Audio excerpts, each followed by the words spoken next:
Welcome everyone to MakingADifference.tv. Today my guest is Wayne Halen. He has an interesting website called EdenWild.info. He is looking to set up a community, I believe, and I wanted to interview him because he's going to be my first video on MakingADifference.tv/the foundation for people who are looking to get off grid, live a more natural lifestyle. Welcome, Wayne. Well, hello there, Brian. How are you doing there? Oh, I'm great. I'm really excited to that you're my first entry on my new page, because I believe we all have to learn to live in harmony with Mother Nature. I have some of Mother Nature sitting on my shoulder right now. This is Jasper. Beautiful. I didn't intend for him to be there. He wants to be here. I've tried 3 times in the last 5 minutes to get rid of him, and he's, come on, go. Yeah, he's stuck. Anyway. Best friend. Yeah, some days it seems like that. Great. So what would you like to share with the audience about Eden Wild? Well, the whole principle that came out of Eden Wild was I began to realize that city living, per se, is starting to make a lot of people not only sick. You can say you're sick of city living, but at some point you realize, no, I'm really getting sick. You're living in a sometimes highly toxic or mildly toxic environment. It's crowded. It's like human beings were not meant to be stacked like, rabbits in cages, or if you've ever been to the mink farms and you see mink there and chickens, the whole thing. And yet that's what we're doing. We're building these giant high rises, which when they're brand new and the neighborhoods are new, it looks kind of attractive. And then you come back in 50 years and you've got ghettos. Overcrowded, they're dirty, they're ill-maintained, that whole thing. Whereas my wife and I was very, very fortunate that we were able to buy this 100-acre plot of land up in the Muskoka area. And our long-term goal, we've had a number of interruptions in the meantime, including having lost my wife, unfortunately, a number of years ago. She unexpectedly passed away from a heart condition, but I held on to the long-term dream and had a few setbacks along the way. But I've still got the 100 acres. It is fantastic forested woodland, hills, cliffs, trees, stream running right through the middle of it, a ½ kilometer long pond. And it's where I was always hoping to retire. But I thought, you know what? I don't want to just have a whole 100 acres to myself. I thought it would be kind of nice to be able to share that sort of a dream with a few like-minded people who are looking to get out of the city and want to kind of appreciate some of the, I don't know, the way life used to be. I mean, we can still have some of the technology. You know how in politics, how they always have liberals against conservatives, or the right versus the left and everything else. It's almost like people forget, why don't we just put the two together and just keep optimizing what we've got? Just keep tweaking here. If something doesn't work, that doesn't mean somebody has to make excuses and somebody else has to blame. Why don't we just get back to fixing things up, moving them forward, and making it better overall? So that's the philosophy that I brought to the Eden Wild concept, is a place where we can just keep living peaceably in relative harmony. And if there's something not right, fix it. Can you give us a view of your website and just explain some of the beautiful photos? Well, there's a few things I can do. I can show you the Eden Wild first. I've also got the property shown under a couple of other things. As you know, there's the Wilderhaven name, which I've used for the See, the Wilderhaven is the name given to the land, whereas Eden Wild is the name of the whole project, the concept that the community living is under. Wilderhaven is short for Wilderness Haven. But let's have a look at I'm going to share the screen here with Wilderhaven, with the Eden Wild. And if that's, is that visible there now? Beautiful, yeah, it's looking good. Okay, now can you see my mouse there? Yeah. The most cursor. Now, this is what I was looking at. Are you sick of this sort of a situation where you've got overcrowded housing, stacked housing, not the cleanest looking stuff, and so many people forget that you really don't have to live like that. Whereas I thought something more like this, sir, if we could live in an area like this. Now, this is Wilder Haven up here. That's a scene. Now, right now, you're looking at about 4 or 5 of the 100 acres that are on the property. This is the south end of the pond that goes north. And some of the scenery, these are friends that have visited in the past. There's the stream. There's a chap that was canoeing there a few years ago. You know, that sort of a environment is what you're in. And this explains what it's about. You have your own lake, your private lake, completely your own lake. You're not sharing it with anybody else.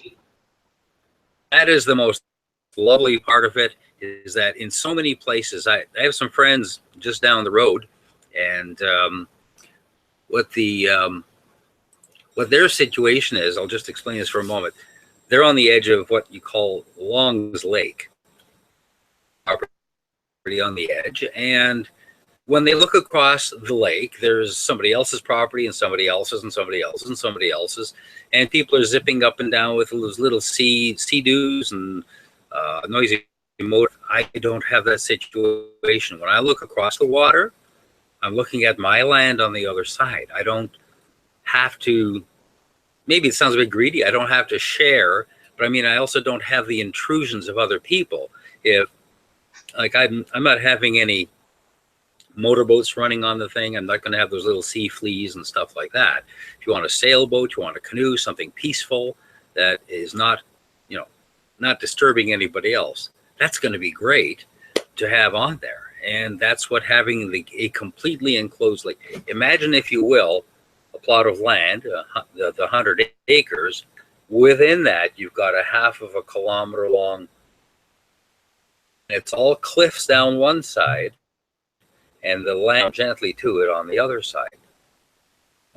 This is the lake. You've also got a solar, you're an expert in solar. You've got a huge solar array that you want to put up to get this completely off grid. I find that one of the more exciting aspects of it. Yes, I was fortunate and able to pull together 6.5 kilowatts worth of solar panels a while ago. And we are hoping to planning to install those this year. They were hauled up late last year and all stacked and stored away. And what's happening is large framework, a large aluminum frame, which is about, I think, 14 feet by 12 feet on a 30-degree angle, that we're going to be able to put up in one section. And we're going to be putting most of the panels on that. I'm going to have to put up another wood frame beside it to add on a few more panels I've gotten since then. So the power situation is really great. I don't have to worry about, 6.5 kilowatts of power is enough to keep us happy for a long time. Yeah, I mean, and you're not going to go on grid. A lot of people who are doing solar are actually putting it on grid, which I think is a huge mistake. That's correct. And yeah, so you're going to be off grid power, independent. You've also got a great source of water there. Tell the viewer about that. Oh, yes. A number of years ago, as a matter of fact, about 2 years before we bought the property, I had heard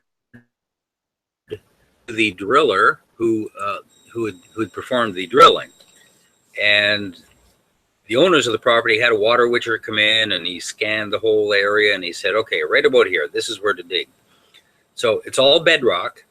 So they approached it with a 6-inch drill, and they started drilling, and they can do about 100 feet a day. And their maximum range is 500 feet. That's how deep they can go down. And on the first day, they went 100 feet. The second day, they went another 100 feet. Third day, fourth day. On the Friday, the driller went to the owner and said, look, we're down 400 feet. I've only got another 100-foot range here. Are you sure you want to keep doing this? And the guy said, well, the water witcher said the water's down there. So they continued, and at 480 feet that afternoon, the entire drill rig, the drill pipe, just went meow, bong, slid down about 8-9 feet into a cavern of water, pure, pristine water that came rushing up the tube to within about 80 or 90 feet of the surface. So they ran a pump down there. They withdrew all the drilling stuff. They put a pump down, and they, as the driller told me, we always test these to see how fast they refill. And they drop a pump in. They ran it at 25 gallons per minute, which is about the fastest they could do. They ran it for half an hour, never even went down, as fast as you can pull water out. And as I mentioned, some other people had groups of up to 450 people there for 1 week. And that well supplied all the water, the washing, the cooking, cleaning, whatever they needed. So I've been very, very fortunate. That is a godsend. I mean, water is key. We're 70% water. So if we have a good source of ancient water, this is going to really help people stay healthy for a long, long time. Yeah. So I love that aspect of your property. I mean, I don't know. I've talked to a lot of people living off the grid, eco villages. It's sort of part of what I'm exploring for myself. And this is about the best. You've got everything here. You've got a lot of land. You've got a lot of trees. You've got a lake. You've got your own water. You got solar. I mean, I don't know. I mean, what more do you need, folks? I think everyone who's interested should be checking out Wayne at EdenWild.info.